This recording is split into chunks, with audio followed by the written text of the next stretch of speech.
Hi everyone, and welcome to day 34 of my 40 to 40. Yes, I'm still at it. And today I want to talk to you about generational health. I have made references to how healthy I am living here in Mexico. I want to talk about the different things that you might get introduced to, you might have time for, you might have money for, now that you're out of America and out of that racism and you don't have that cortisol coursing through your bloodstream, putting you on high alert, stressed out, high blood pressure, and can I go on, right? Emotional eating, obesity, depression, all of those things are linked. So I was thinking about this because yesterday I had a wonderful day after work. I decided to have an impromptu all about me self-care day. And I do that very, very often, probably more times in a week than not. And this might be a day that I choose to meditate and do yoga throughout the day, reading, and just time to myself, mindfulness, a hike, a bike ride, going to a fancy restaurant. These things don't have to be relegated to certain times when you have time or things like that. When you are living in a different country and have, again, less racism and stress against your back, you really open up all kinds of energy and space to take care of yourself. So yesterday I finished work and I decided to take an hour nap. That's what I decided to do. So I took an hour nap, which really felt great. I woke up and I headed to the spa. Now this past weekend, I went to a Korean spa for the first time. Why didn't you all tell me? If you haven't done a Korean spa, I don't think I'm ever going to do a regular spa again. I loved it so much that I am a Korean spa fanatic now. And I will be doing it monthly. So that's one thing you can do when you are saving your money, investing your money, you have more money, your cost of living is lower. You can use your residual income to invest in yourself, your own self-care, your generational health, the health you're going to pass down to your offspring. So this is your legacy as well. So I went to the Korean spa this weekend, and I just stayed almost all day, and it was beautiful. And then I went to, and I will go to the spa several times a week if I feel like it. So I went to the Korean spa on Saturday. Yesterday I went to so I go to different spas for different things. And so I went to the spa yesterday after my hour nap, and I decided I wanted to go to the nail spa for a pedicure and a manicure. What do you think? Yeah, love it. Half of what you would pay in the US for gel, ladies. So went there. After that, I thought, I don't know what I want to eat.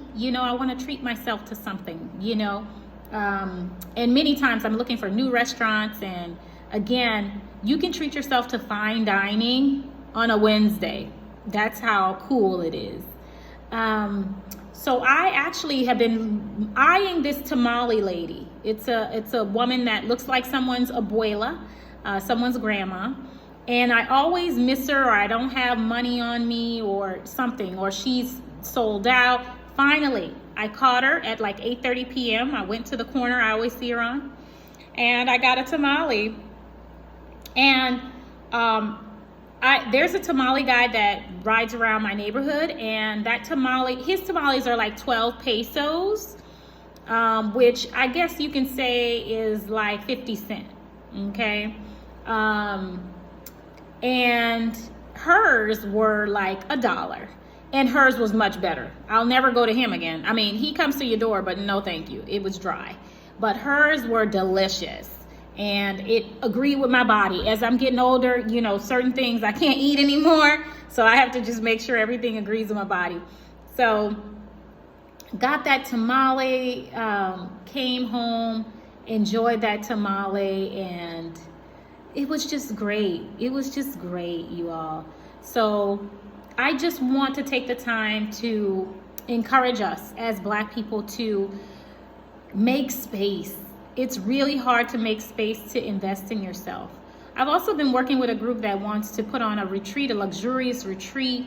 When you see these retreats in Bora Bora and Costa Rica, and they're doing yoga and hiking and eating vegan food, you know, vegetarian food, and just all of this spiritual enrichment, you know, learning about your heritage, you know, maybe around divine feminine energy and comedic, you know, stuff. Just really investing in who we are. You have the space to do that.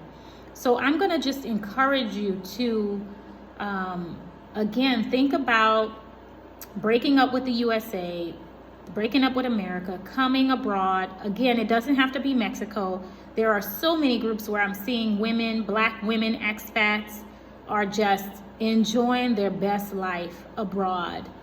And in so many ways, you know, from healthcare to rearing a family to everything.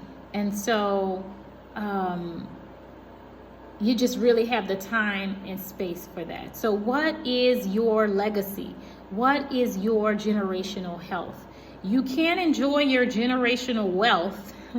You can't enjoy your wealth if you're not taking care of your health. And Black women, we have to really practice self-care, and that's not just the nail shop and eating luxurious meals and things like that. It has to do with taking care of your spirit, taking care of your soul, your emotional health, your mental health.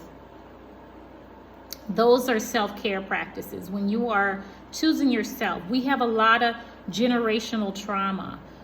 When you are able to get away from America, that in itself, right? Our legacy or our inheritance of slavery, right? We have that, and we're living in that.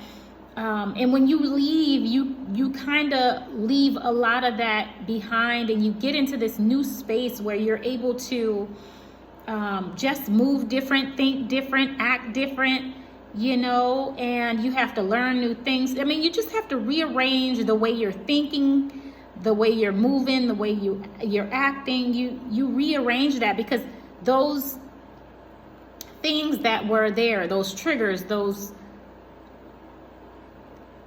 things that were there are not there anymore. So now what do you do? What do you do when you can go to the store at night, Black man, and not feel like someone might think that you're gonna rob the place? What do you do when you're maybe speeding down the highway, Black people, and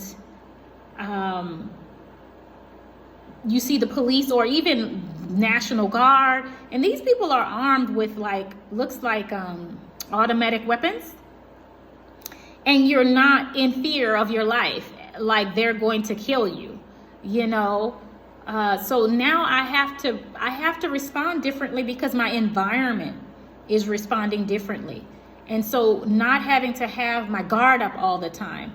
Now, of course, anywhere you go in the world, you're going to have common sense of what might be something safe or what might not. But there is definitely an armor that we have to put on every day in America, because we are hunted. We are hunted. We are targeted there.